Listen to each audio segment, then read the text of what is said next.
and welcome back. We are on week 20 of the wine challenge this week. God, I really can't believe how quickly it's going. But we're on to our final red of the challenge. So this week we have a South African Pinotage. So here we have the Franschhoek Cellar Stonebridge Pinotage all the way from South Africa. These are a new range of wines that we've brought in. We've got Pinotage, we've got a Shiraz, we've got a Chenin Blanc, we've got all sorts of different wines from these guys, and they are all fabulous, so I've heard. But it'll be really interesting to try a Pinotage because that is a very classic traditional South African grape. So Pinotage was actually created in South Africa in, I think it was 1925.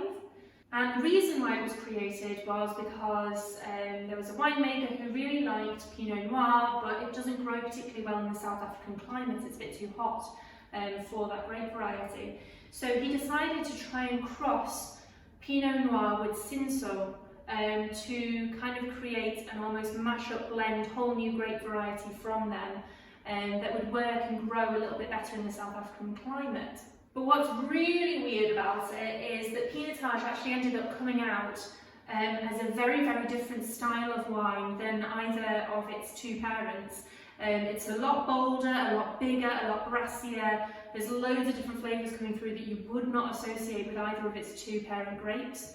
So it's a bit of an anomaly, really. Now, the blend of those two grapes was incredibly successful, and it meant that it was able to grow incredibly well in the South African climate, so much so that it kind of became a little bit overgrown. The focus was more on quantity rather than quality. It got quite a bad reputation as a grape variety for making relatively cheap wine.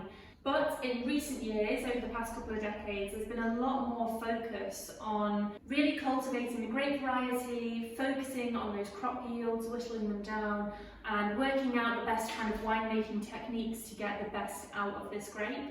And from all of that, we've now got some amazing Pinotage wines coming from South Africa.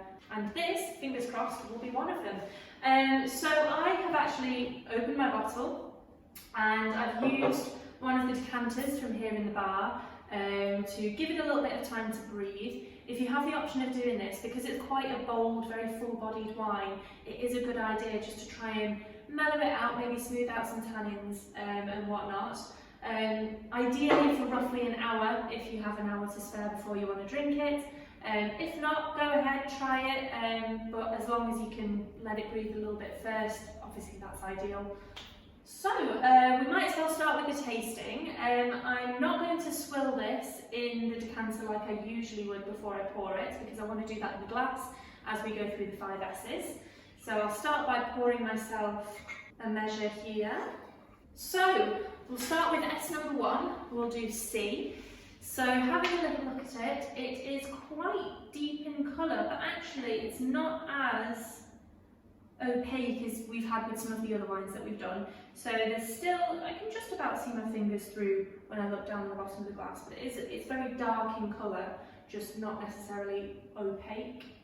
And it's definitely more of a ruby. I wouldn't say there's sort of any hints of purple or blue or pinks or anything in there. It's definitely a proper deep red. So that's S number 1. So S number 2, let's give it a preliminary sniff. I mean, I could even smell it when I was looking at it then. Oh yeah, jumps right up into your nostrils, that one. It smells bold, it smells deep and dark and kind of like a little bit spicy as well. Not like chili spicy, but like cloves and kind of like earthier spices. Yeah, I'd definitely say kind of earthy spices going on in there. I'd say fruit-wise, maybe a little bit more along the lines of cherries, I think. Yeah, cherries and spices. It smells a little bit kind of like jammy as well. So these are like very ripe fruits, so they're not, you know, they're not coming across as too sharp or fresh. More like stewed, maybe. I don't know. So moving on to S number 3, we have swirl. So I've got quite a lot on my glass. Hopefully I don't spill it. But let's give it a swirl. So ideally I would have done this in the decanter, but obviously we wanted to do our first 2 S's. So let's really get the air in there, and hopefully that will open up the nose a little bit for us. Okay, and then S number 4, let's go back to sniff. Oh gosh, that jumps out even more actually. Yeah, there's definitely spice going on in there. I'd say there's almost like a little hint of red fruit going on too. I mean, I definitely got cherries, more like darker, like black cherries before. There's maybe like a little hint of red in there too. Ooh, to be honest, because it's quite a strong smell, it's quite difficult to define the individual kind of components to it, but there's definitely spicy, kind of deeper, darker fruits, quite juicy, quite jammy. Yeah, I think that's all I'm going to get from the nose, so let's head over to S number 5, our favourite S. Sip. Cheers. Just going to let that coat my mouth first.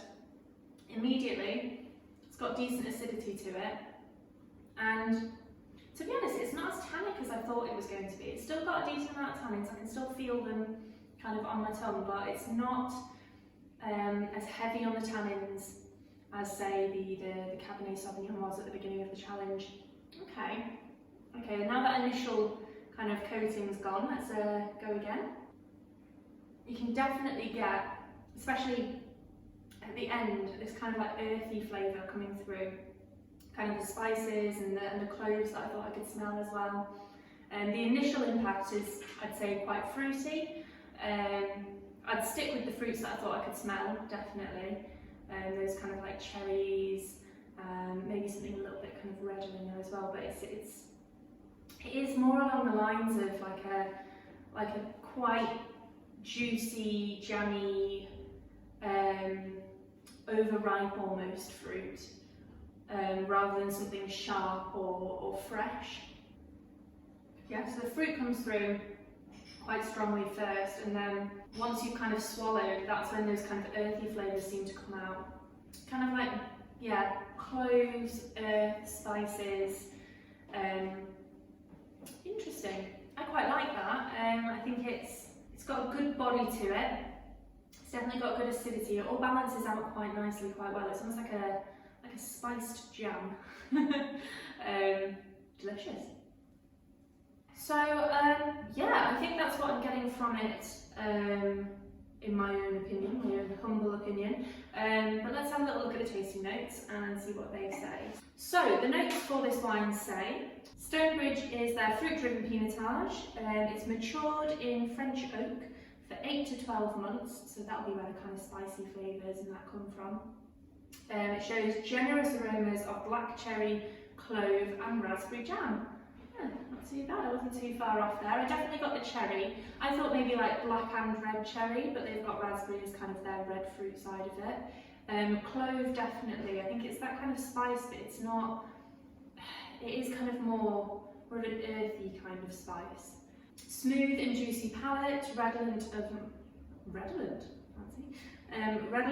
ripe mulberry, glimmers of tobacco and spice for a savoury finish.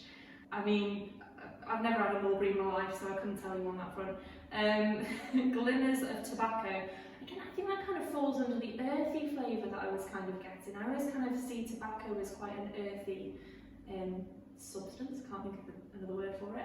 Glimmers is a bit of a weird way of saying it, but I get what they mean. It's not the first flavour that comes through or comes into your head, but it kind of makes sense. It's like a little sprinkling of tobacco, which doesn't sound pleasant, but it tastes nice.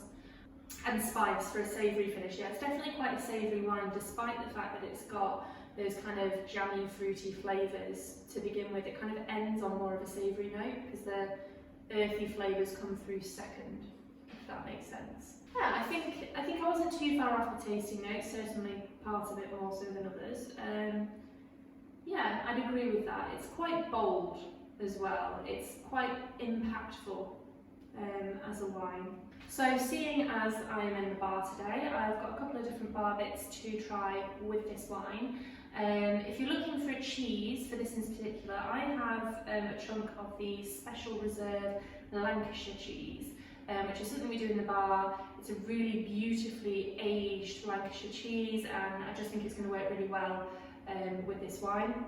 However, we do also have the mature cheddar, which we would also pair with that, which you can get the truckle in the shop. And oh my god, it's so creamy and so rich. I think it would really stand up to, obviously, the bulk of the wine that you're getting in there. I also have a couple of little slices of our salami, because If you're looking for a wine to pair with your grilled meats, especially like anything barbecued, perfect in this weather, I know, this is the one. Bold barbecue, kind of charred flavoured kind of meats with this wine will stand up to each other really, really well. I think because this has kind of like the earthy flavours coming through, but also the really fruit forward first kind of initial flavour of that kind of jammy cherry raspberry going on, again, just would work really, really well. So things like your beef, gammon steaks, lamb, if you've got any slow cooked or grilled like spicy sausages, I imagine that being absolutely amazing. I don't have any of that. I have some really nice salami, which again I think will work really, really nicely. So let's start with the cheese. Now, I'm actually going to use one of our charcoal crackers, again linking that kind of in with the barbecue theme. Cheers!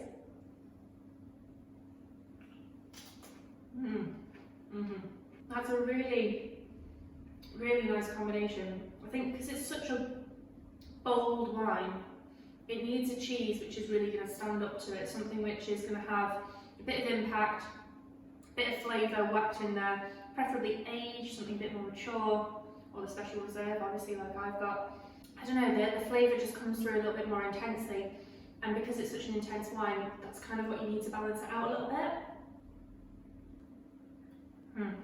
Delicious.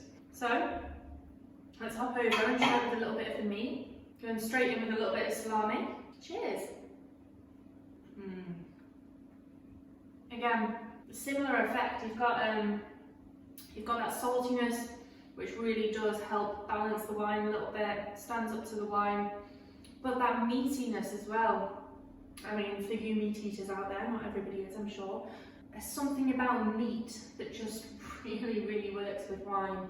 It just pulls together really nicely, and I can really imagine a barbecued or kind of grilled steak just being, to die for, or a bit of lamb. Ooh. All in all, another really delicious combination, another amazing wine.